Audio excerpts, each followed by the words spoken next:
Hey there, I'm Juan Patiño, and welcome to the Hive by Kin, the podcast where we explore how AI, data, and technology are transforming different industries. Here we don't just talk about tools, we talk about the value behind them, how automation removes bottlenecks, how analytics fuel smarter decisions, and how AI is shaping the future of business. Our goal is to give you insights into how you can act on, stories you can learn from, and vision of what's next. Let's dive in. Welcome everyone back to the Hive. I'm super excited for this episode as we have one of Kin's longest standing clients here as a guest. So please, everyone in the studio, help me welcome Moto Tohda, a VP of Information Systems at Tokyo Century, USA. Hey. Moto, it's wonderful to have you here. So let's start. We always like to start this podcast at the beginning. So tell us a little bit about Moto, where you grew up, where you went to school, and how did you end up in equipment finance? Something we always hear is you never choose equipment finance, but it chooses you, and then you end up staying for a long time. So please give us an intro into you. I was not the exception there. So my previous life, I was in one of the technology solution provider and servicing technology from infrastructure to ERP, and I was a ERP architect at the end.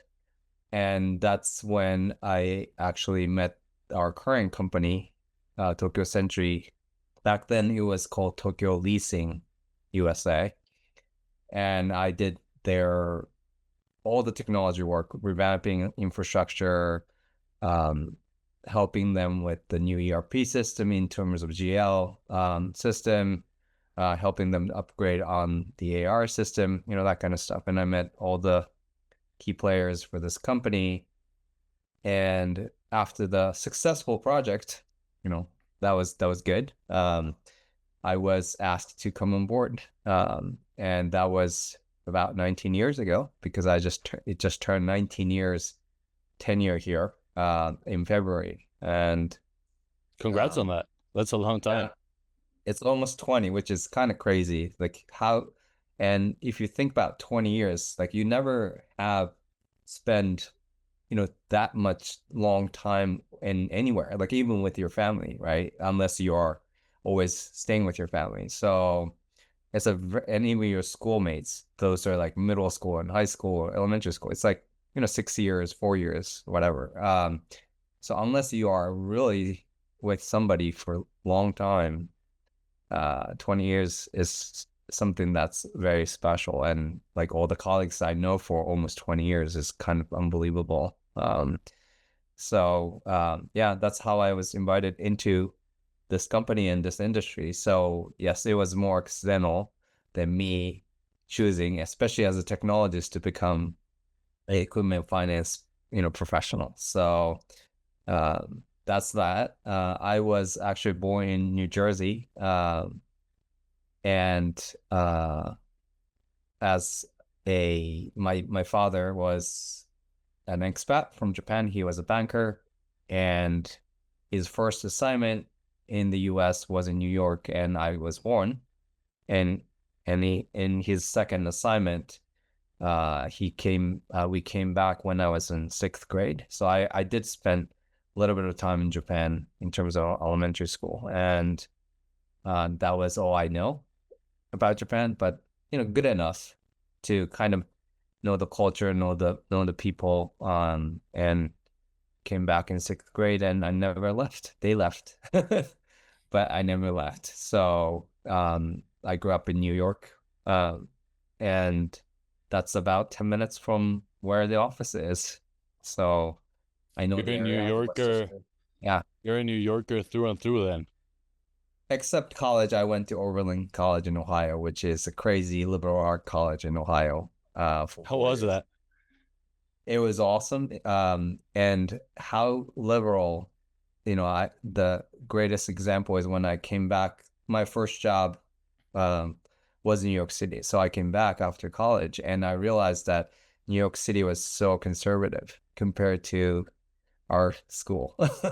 Oh, really? Yeah, in I wouldn't terms have of thought. culture and mindset, and yeah, that school is known for crazy liberal standing beliefs and everything like that. And they're the first one to actually, I mean, they're the college to have underground railroad, and they had the first one to admit African Americans, first one to admit women, first one to host LGBT, not at the Q at the moment, but LGBT conference on on premise. So yeah, they're known for uh, just be on the edge, and people are very open for new ideas. And but we work so hard in that school. So one thing that helped me is, and even if I talk to other alums, is that 4 years is the hardest working time of my life. So More than. anything that's beyond is easier because we know we work just way too hard in that 4 years. Oh, wow. So even more than what you do now. Yeah, it's getting close, but Great. And so, any college experiences or stories you want to share with us whenever you went to the liberal arts college in Ohio? Any well, fun I was anecdotes? I was a environmental studies and chemistry double major, and as sort of a hobby, I started to take on the computer science side of things, but not the full programming, but started out with like the web designs, and that was a period when all the websites are coming up, the Yahoo, the world, the Google, the world started to come out. So it was like sort of an infancy of a sort of public adoption of internet. So creating bookmarks, that kind of things was new, Wow. as you can imagine, right? I think I wasn't even born yet. Yeah, you were non-existent in the galaxy yet, but yeah, and I was creating multimedia for websites and that kind of stuff, and that got me into technology. And of course, I started doing some programming in Java and that kind of stuff as well. But yeah, what got me into was more of a sort of a fast connection to people of information through a website, and how you can gather information, if you understand how internet works. And that really helped me to uh, I think get into technology. And believe it or not, the first job I got was technology job. Because I was determined to go to grad school with environmental background, but I thought that it would be nice to have some kind of a real world experience than going to, masters and PhD and in teaching, or, something like that. So I looked around, and luckily two companies in New York City offered me a job. And one was a what we what we can call now is a software company, which provided a platform for Chase Bank at the time, before they merged, on the global investment banking platform. So yeah, that was how I got in. And of course, .com um, bubble bursted, and there wasn't so much going on in environmental studies side of things. So I started to like keep going on the technology career. And yeah, the last job, the solution provider company, was very helpful for my career, because um, I ended up doing all the different layers of technology in that company. I was actually building cables. I was helping doing network, phone system, servers, programming, and then ERP. So it's actually harder now to get into a technology career by, okay, you can just start with fixing PCs, Yeah. or get into a network, because everything is now more automated, more self-service, more just turn on the switch. So people who are graduating college right now into technologies has a little bit more, or actually a lot more harder hurdle to make into coming in. But yeah, I was Yeah, fortunate to go through that. something that I've heard from people more my age is, especially computer science majors, like, why did I end up studying this? Because technology is at a point right now with LLMs where they correct the code, right? They are Yeah. more efficient at writing code. So they're at a point in which, did I lose 4 years of my life studying this? Do I have to pivot, shift, and go into something different because technology is taking over my career, right? I think that the human element's always going to be critical, even in the aspect of computer science, coding, and anything related. But still, like, technology has gotten to a place, as you say, in which people that want to get into it, it's much harder than when you started out, right? Right in the I guess around the 2000s, I'm guessing, right? Yep. That was me then. But So yeah, I have a like you said, question. it's um go Oh, ahead. go ahead, please. No, like you said, people feel that, what was my study in college for, right? And I tell everybody who's, coming to for interview, is that you actually have a basic understanding of how technology works, and that's all you need, or that's all you got. So don't come in and say, hey, I've done 4 years of programming, I am going to be the expert in your team. No, it's not going to happen, right? So but at least you have the first step into the career, and as long as you can adapt to a new technology afterwards, um, you did not waste any time. Actually, you would not waste any time doing anything. I think everything will help you to create who you are. And like you said, the human touch is more important now. So, um, whatever that helps you to get there is better. Yeah, I think that's great advice for all incoming people in the industry, right? There's a lot of effort into trying to attract people for equipment finance not to be kind of something you stumble on, but rather something you aim for, right? So, Mhm. kind of going back to all of your experience, right? 19 years in the industry, what has kept you in the industry? What, since you migrated from kind of service provider and moved over to Tokyo Century, what has kept you all this time in the industry? Yeah, I think the industry is very interesting, or a lot of fun in, having different asset creates different business, right? So it's not always the same. Even we're in this one industry called finance, the process is different. How you deal with customer or your partners will be different. And everybody thinks that their process is very common, right? And no, Definitely. they're very different. Of course, the core is, similar, but that's the tricks of every company's secret sauce of how they really, create that customer experience to gain their benefits, right? So those are something that keeps me going, because you keep learning about new thing in business. So that's fun.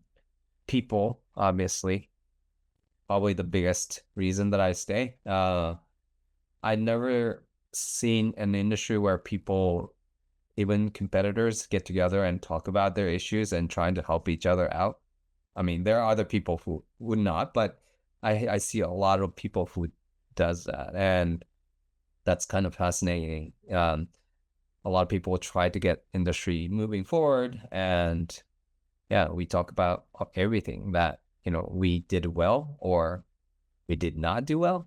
And I think that communication channel is really nice to have, especially uh, growing, myself in terms of a person, and also growing my career.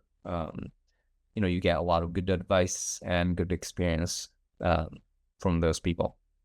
And you also get friends out of it, right?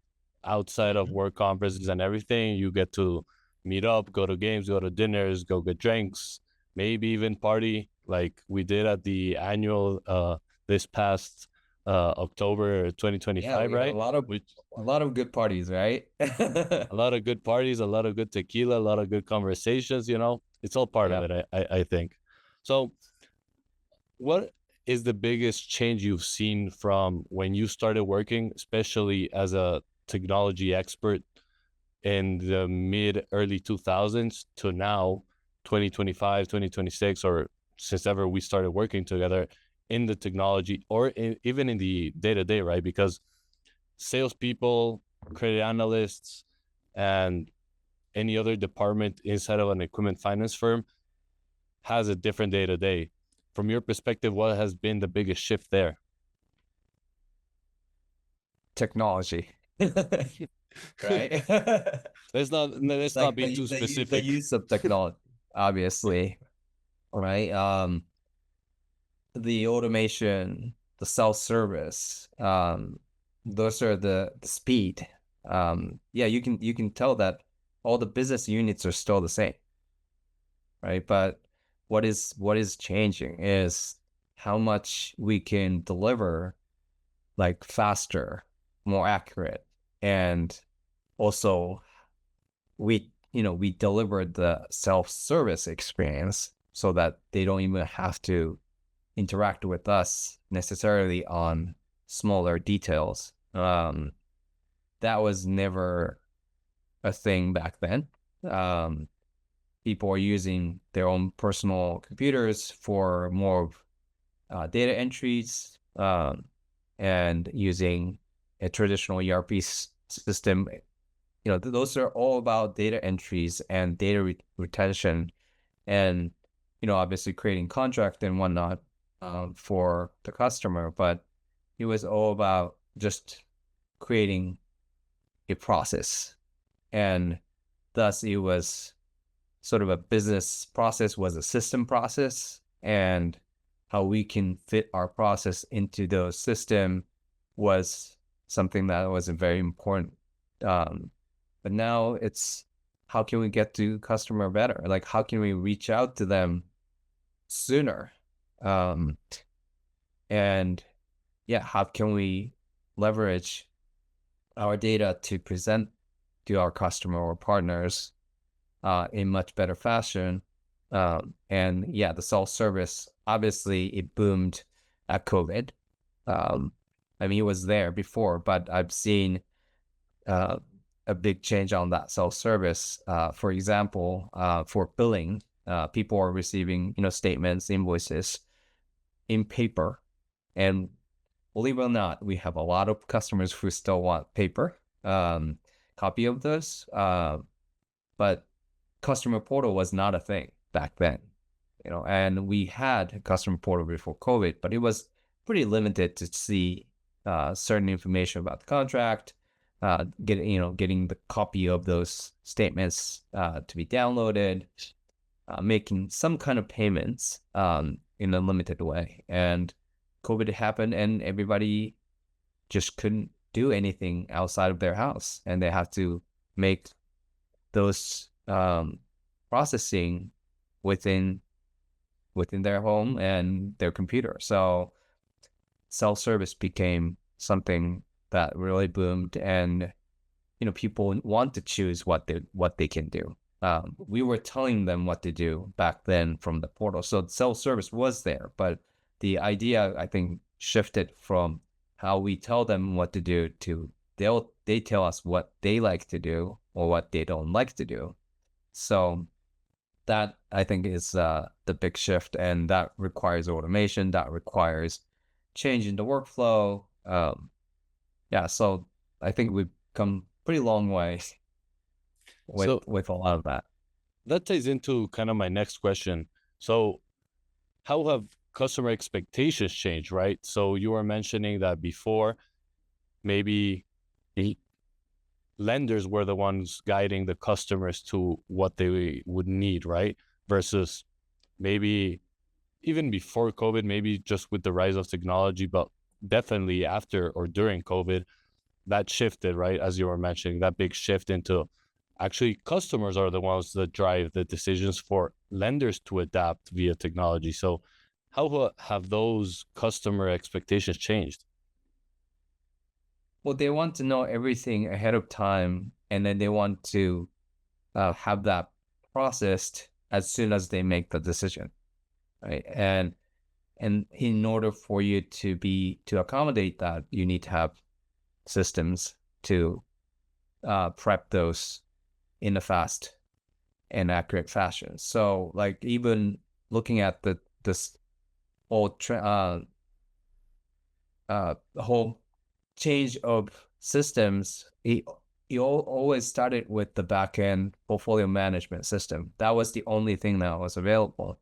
And then people started saying, oh, well, we still want to systemize, automate the process of how we onboard customers. So now, we have system in the portal, dealer portal, the customer portal, the front end system, origination system, whatever you want to call it, that evolved out.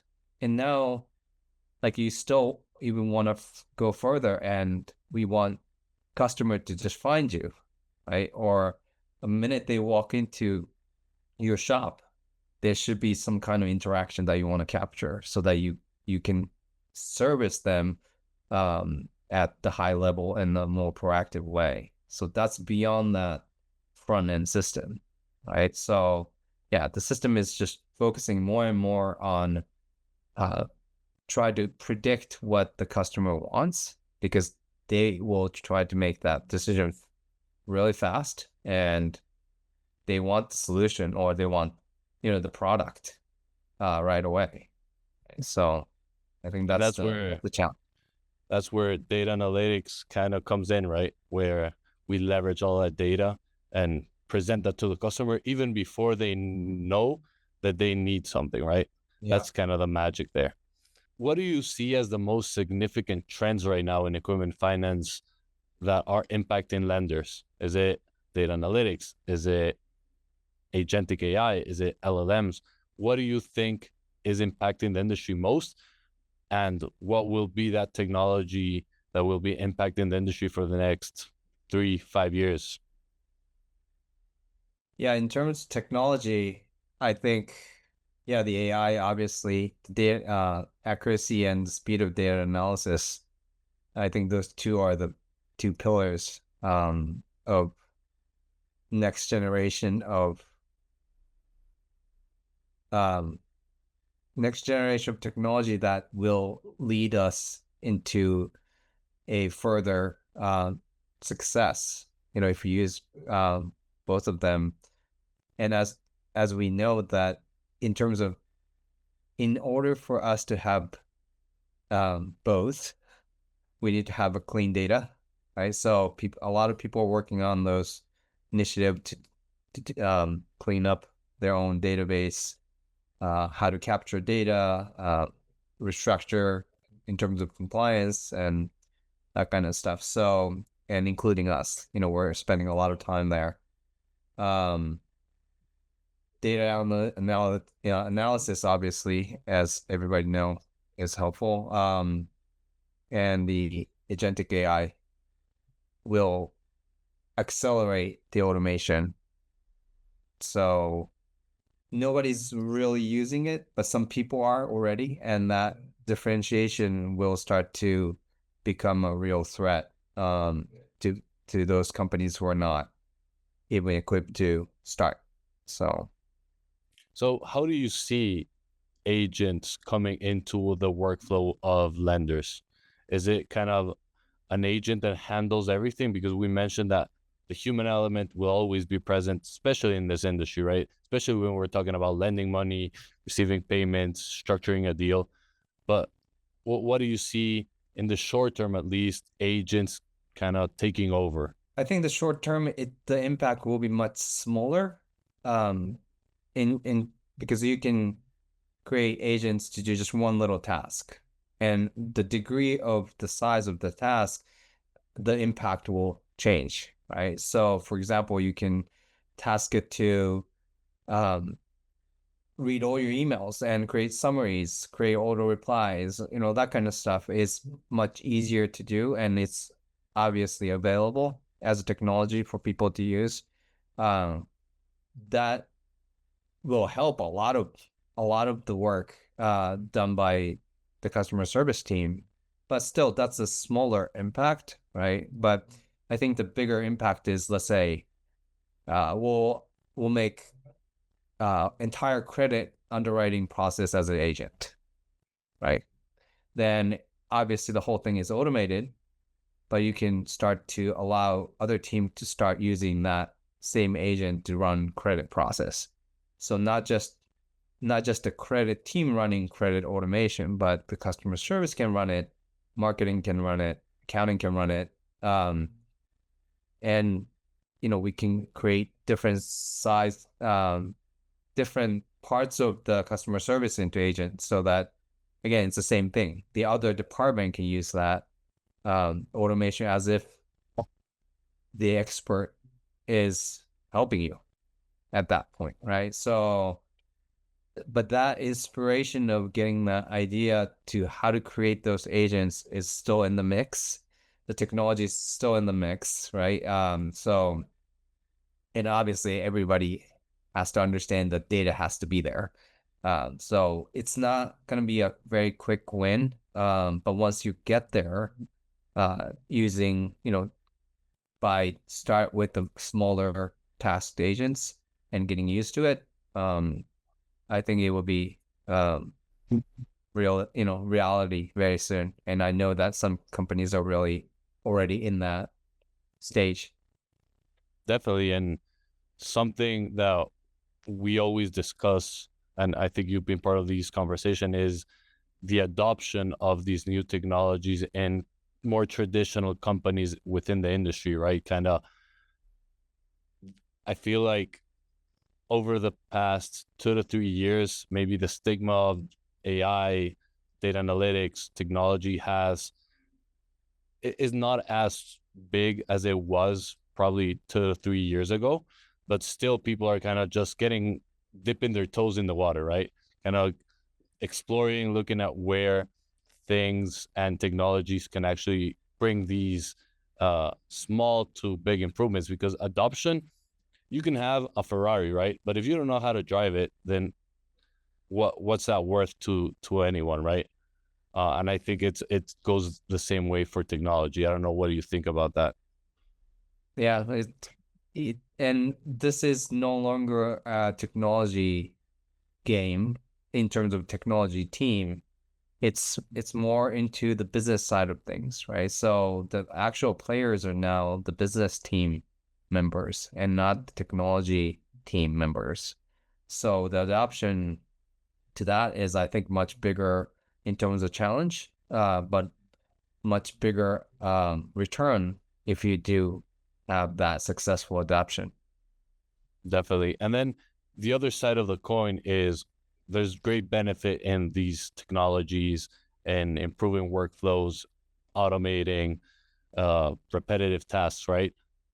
What are the challenges then with all these emerging technologies? Is it more of a regulatory risk? Is it more of, where do we draw the line with the companies that are coming up with these new technologies? I think now there's updates on a weekly basis, right? Uh, what do you think are those risks that may come into the industry while using these technologies, that leadership, that be technological leadership, executive leadership, have to keep in mind when adopting these technologies? I think the most important point that I've been preaching to my team about is there's no tool adoption to become like there's no way the tool adoption become your first priority, like AI, for instance. It's always look for what the problem that you currently have and you want to do better.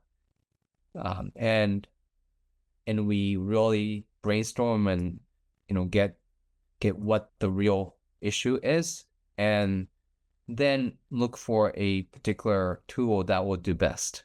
And that doesn't have to be AI, but that could be AI now, right? Because those issues been there, just because either you completely ignore it for years or you attempted to fix it, but you only could find a workaround because of lack of technology.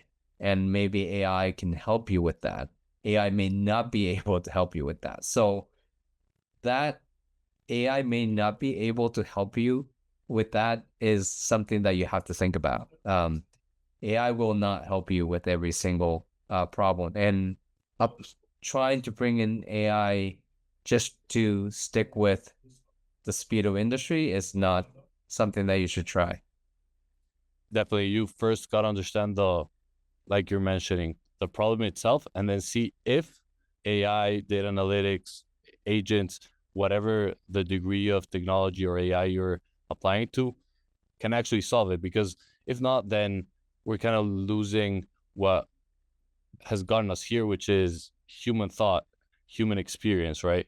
And we never want to shy away from that, even if technology gets as smart as it is, because it is all depending on the data that's fed to these tools, right? And that's kind of your main point initially, right? Maybe the first step for lenders that are just getting started is getting their house straightened up, right? Getting the data clean, making sure they're extracting as much data or valuable data as they can. So then looking towards the future, I know technology evolves on a monthly basis, weekly basis now, but what do you see the industry getting into 5 to 10 years from now? Or at least what's your hope? In terms of technology, or And anything. it may be in terms of technology, in terms of maybe your personal life, where you want to be in 5 to 10 years, um, what you hope to be either automated or not automated, or what you gotta want to get yourself into. Maybe we can even talk sports. Maybe the Knicks will win a championship from 5 to 10 years from now. No, this year. Maybe. Well, let's see how that That's way goes, too, because they that's way they're too they're long. underperforming based on how they ended up last season. But maybe. Well, that's it. No, again, like more self-service, more close to the customer. Uh, that's sort of a mantra that you have to play this game. And instead of a system experience or our own internal business experience, I think the most important point is the customer experience, right? So how do we make our best process to provide service to customer, and from there we can start to get that structure back to our employee experience. Like, employee cannot be neglected, right? Because just because we want a better customer experience doesn't mean we can just do everything behind the scene in the most manual way and um, hurt our people, right? So, but I think improving customer experience will improve our internal experience too, and that is a different mindset. I think it's a mind shift that everybody start to have, right? So again, like, it used to be, how can we create the contract document and give it to the customer? That was the intention. That was the most important thing. But no, it's like, now how can we control and service customer experience throughout the life cycle of a equipment, right? So, and that can include one customer, that can include multiple customers, that includes our own people, that can include our external stakeholders, right? Those are all customers. So how can we make those experience much better and have everybody be able to self-service at different speed and different stage and have access to data whenever they request and in a very fast speed? Um, yeah, Do you so think that there's gonna be like a layer of educating the customer as well to get to that level of service, like auto service, right? Because maybe people might not even know, right? Like you referenced earlier, some people still want the physical invoice, the paper invoice to have in their systems. Do you think that's going to be a big part of the next 5 to 10 years when thinking about self-servicing? yeah, again, like advancing technology is great. People who can adapt those technology would have much better experience. But yes, there is the gap between those customers and the customers who will not be able to adapt to those technologies, right? My in-laws are in their 80s, and they went to the bank and had to process. The bank is very difficult because there's not many people at the teller. If you go to hospital, there'll be a digital sign everywhere showing you where to go and what to do, but there's not no people there to like navigate you. Even taking a train and buying a ticket for a train, now things are all automated. You can do it on your phone, and I do it on the phone before I even get there. So I enjoy that self-service experience. But those people in who are not able to do that, well, just gonna sit there and confused, and they can't even have the normal experience they used to have, right? So I think that's something that we need to talk about, and especially in this industry, we have a lot of customers doing the same work the same way for years, and how can we bring them up to speed, or at least give them that edge of a better customer experience? Definitely, and that's kind of what lenders, not only lenders, but everyone, service providers as well, have to focus on to educate the customer so that we can bridge the gap from generation to generation for those that have been doing all of their uh, bank or buying tickets or everything related to normal life, you would say, right? For 50 years the same way. And then now, oh, technology has shifted and they're kind of isolated. We got to kind of help that bridge that gap for sure. Mhm. Then, one kind of wrapping up already, if you were starting your career today, would you willingly choose to come into the industry knowing what you know now? Great question. Yes, I think so. I love the industry. I love the people, and I love what I'm working on and the challenges that I have. So yes, I would definitely come back.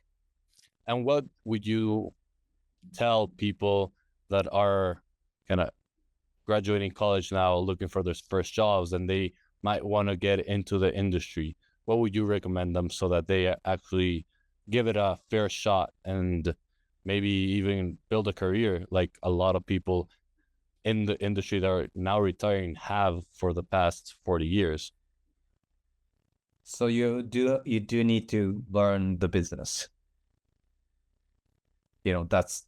That's given, right? And um, even whether you are uh just a one type of the business sector, or even a technologist, and especially who is technologist, they need to learn the business that you're serving your technology for. The business minded or business oriented people needs to learn to be open to adopt technology and what's out there, because that really gives you inspiration to do better job at the new place, and also having you to become a force to evolve what the company can do or what the industry can do. So yeah, I think there will be less of here's the technology people and here's the business people. I think this is becoming into just a one sector, as technology become more of a self-service and becoming more turn on the switch kind of things, right? So yeah, and anyone can become a technologist, and I think everybody needs to become technologist, but with the business in mind. Okay, always have business at the forefront then. And then quick fire questions, more random questions. In-person meeting type or virtual meetings? So virtual meetings have a lot of benefits. We don't have to travel, right? Obviously, and that takes a lot of time off of our lives and our energy and everything. So I love for the fact that we have those. But when we are trying to discuss in a much deeper topic, and especially with multiple people in that meeting, current technology will not allow us to do that in virtual settings. We now have to wait for somebody to speak before we can speak, right? And again, the technology can advance, and I'm sure it will very soon to allow us to do a multi channel conversation that we do on the phones, right? So once that changed, maybe the virtual meeting can be more close to the in-person meeting. But I also think that we receive a lot of different information about who we're talking to, the counterpart, um, through our meeting. And In person, right? so yeah, we still haven't figured out what are those different information that we're receiving. So I tend to have more better discussion when we meet in person, and that's what I encourage people to do when you're trying to have some kind of discussion. And of course, you can probably concentrate better if you're in person. Favorite drink? Favorite drink? Uh, Cocktail? Dirty martini. Dirty martini. Are you more of a tequila kind of guy or like dark liquors like rum? Hey, you're always kind of put tequila on top because you're recommending tequila, so I know that fact. No, I love any drinks. I love beer. I love probably wine. Probably my most like the favorite things to Oh know. yeah, But wine's amazing. whiskey, single malt whiskey, yeah, Just any drink, to be honest. I'm kind of on your team. Any drink, I'm there. and tequila. I do like tequila. To be I got you into tequila back at the conference, right? yeah. We need better tequila though. Yeah, definitely. Next time I'm in New York, I'll let you know and we can go over and get some good tequila. Then, what's your favorite hobby outside of work? I think I know it, but you can tell the people. So I'm a singer. I sing in choir for the last 20 plus years. I have voice training. I used to play in the band, and I was a singer and playing bass. Music, yeah, music's definitely a big hobby of mine still up to this day. I run. I'm a marathon runner, and so that's a nice hobby to have to kind of clear out my mind and um, kind of enjoy uh, getting getting your body to work. And I have Tokyo Marathon coming up in 2 weeks, and I haven't trained well enough, so I'm gonna have a very hard time. But Oh I've ran God. about 22 marathons so far. How many? 20? 22. Oh God. But I mean, you're used to the pain then, even if you haven't trained for the Tokyo one. Actually, yeah. So if you do train well, you'll enjoy finishing the race. If you are not trained, whether you're seasoned or you have a long tenure, you will suffer every time. And the last, 6 to 8 miles will be a grudging, like walk and run kind of thing. So yeah, it's very simple. You practice and you'll have fun. If you don't, you'll have a little bit of hard time. Well, I wish you the best of luck in the marathon in 2 weeks then. And hopefully we'll get to see each other in November if I get into the New York Marathon. Yep. Well, looking forward to that. And then your favorite city to travel to business wise. That's hard. I actually don't have any big preference. Like people will be like, people will say why, but like I like Chicago, Boston. I mean, Chicago is coldest and hottest city, and the air traffic is pretty bad. But I like the city. San Francisco is nice. LA and LA is if you don't have the traffic, maybe I like it a little bit better. But I'm East Coast person, so I'm more inclined, New York City and I would have Boston and thought I Philadelphia. would have thought you would have said Tokyo or something. I but it's like I do more of a personal travel too, so if I can include that in the business, yeah, I mean, I do business travel too, but uh, then yeah, Tokyo is fun. Oh, yeah, I want to go visit. It's one of my bucket cities I have to visit. And you have to invite me to Ecuador so I can say, Definitely. I mean, the invite has always been extended, and then whenever you do come, it'll be amazing. We'll take you to the rainforest, we'll take you to the coast, we'll take you to the Galapagos. yeah, So Galapagos. it's kind of on your end to kind of plan the thing. Let us know, and then we'll do like a whole trip. That'll be That'd fun. be super fun and exciting. Yeah. And then just to wrap everything up, any kind of final remarks regarding kind of technology, maybe even coming from you, a technology expert, especially in the industry, what would be one piece of advice that you would recommend leadership when implementing that any technology or um, data analytics side of things that would maybe help them kind of get started if they haven't already? I mean, this is a challenge that I personally have still, but how to get everybody involved, and keep them being involved, is something that's the most important thing about any project and any technology project. So those people don't need to have a technology background, but they need to be part of discussion and talk about their own issues and solutions that pertain to them. So yeah, how to get people involved, how to actually allow people to learn about new technology ahead of time, like giving them information about it time to time so that people don't feel allergic to it. I think that's very important, and that's something that I'm consciously trying to do. Amazing. Thank you so much, Moto, for your insights. I want to also thank you for joining our podcast. You're our fourth ever guest. We're still Yay. kind of pushing through with the podcast. I'm sure that we'll invite you sometime in the future.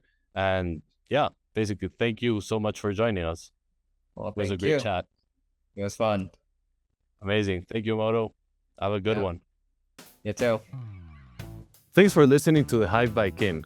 If you enjoyed today's conversation, be sure to follow us on Apple Podcasts, Spotify, and YouTube. See you next time.